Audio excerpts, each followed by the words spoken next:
राहतात कुठं? रुक्मिणी सदन Tilakwadi, Deccan Gymkhana, care of Vishnu Vaman Bhandarkar. भाऊजी कुणाचा हो पत्ता? आमच्या कॉलेजात आले लेक्चरर म्हणून लेखाचे छत्र्या सुद्धा घेत नाही विकत. मला विचारलं, मिस्टर सुरेश जरा छत्री देता का? मी म्हटलं वाऱ्यानं उलटे. तर म्हणे कोण? मी म्हटलं छत्री. तर म्हणे चालेल, मी नवीन देईन आणून. हे देणार नवीन आणून. मी मनात म्हणालो सुद्धा नवीन आणून देणार होता तर मग आधीच का नाही घेतली? पोरींच्या वर इम्प्रेशन मारण्यासाठी लेखाचे अप टू डेट कपडे घालून येतात. दिलीत कशाला मग छत्री? नाही म्हणालो असतो तर काढला असताना टाटा क्लास मध्ये. संस्कृत विषय आहे त्यांचा आणि त्या विषयात आमची आहे रड. काय बाकी झालो असतो नापास तर सांगायचं ठरवलं होतं म्हणा मी घरात. काय? पुढच्या वर्षी क्लास मिळण्यासाठी यंदा ड्रॉप घेतला. पण म्हटलं नको, प्रोफेसरशी संधान बांधून परीक्षा पास होऊया. काय म्हणा, या लेखांचे उद्योगी त्यातलेच भावाशी संधान बांधून लेखाचे बहिणीशी लग्न जमवायला बघतात. सुरेश हो हो अक्काबाई, आपण आहातच वाटतं पलीकडं. सगळं कॉलेज मोबाईल तुमच्या नावानं.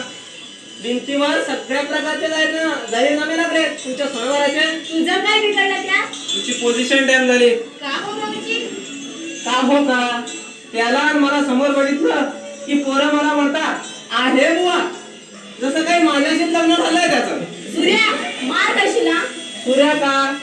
सूर्या का? चांगला सुरेश नाव आईला ठेवलंय तर म्हणे सूर्या. त्या रमेशला म्हणशील का रम्या? नवऱ्याला हाक मारतात वाटतं कुठं भाऊजी. आणि तुम्ही तर इतके का चिडता भाऊजी? यांचं जर लग्न जमलं परस्पर तर मामांजीचे श्रम का वाचतात संशोधनाचे.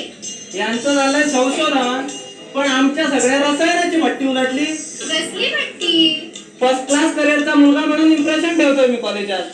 उभं राहायचं होतं मला गॅदरिंगच्या निवडणुकीला सेक्रेटरी म्हणून. पण आमचं सगळं धोरणच मुळीच बिनसलं. फियास्को झालाय सगळा. तू राहा की उभा, तुला पण नको म्हणता. तू राहा की उभा, तुला पण नको. कोण देणार मत आम्हाला? का? तुझा भाऊ म्हणून. मुलींची मतं आता नाही मिळायची. काय ह्यांनी काय केले त्या मुलींच्या? त्या जळत असतील ना. आपला चान्स गेला म्हणून. स्वयंवराचा? मला नाही माहित. आणि ज्या बाजूला मुलींची मतं त्या बाजूला मुलांची. जिकडं त्यांची तोंड फिरतील तिकडे यांचे पाय. बाहेर बुद्धी रेखाचे. पण तुम्ही का भडकला तेवढे?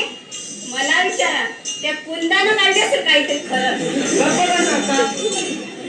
सांगा हो तुम्ही, कोणी कुंदा? बघते ज्युनियरला आहे यंदा. नथवी मेली. चांगलं तोंड दिलं नाही वाटतं देवाला. तुम्ही कुठे दुसऱ्या मुलीबद्दल कधीच चांगलं म्हणत नाही. अगदीच काही नाही वाईट सापडलं तर निदान तिचा पातळ माझ्यापेक्षा असं म्हणतात. खरं शब्द वापरायला काय होता? पण तुमच्या नकाला काय एवढ्या मिरच्या जमल्या भाऊजी? अगं जमणार. सारखा तिला गिरट्या घालत असतो सायकल वरनं तिच्या घरात. हो का भाऊजी? होय बरं होय. दादा सुद्धा हेच करत होता.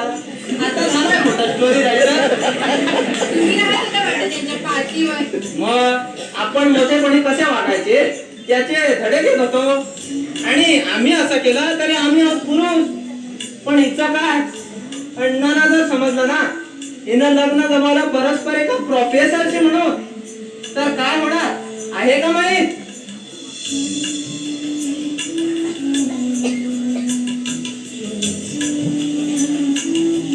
काही होणार नाही.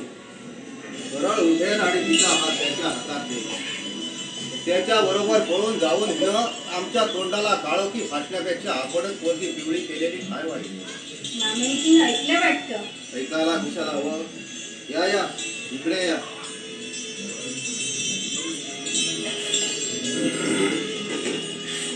घरी नावं आणि चेहरे वेगळे, माणसं तीन.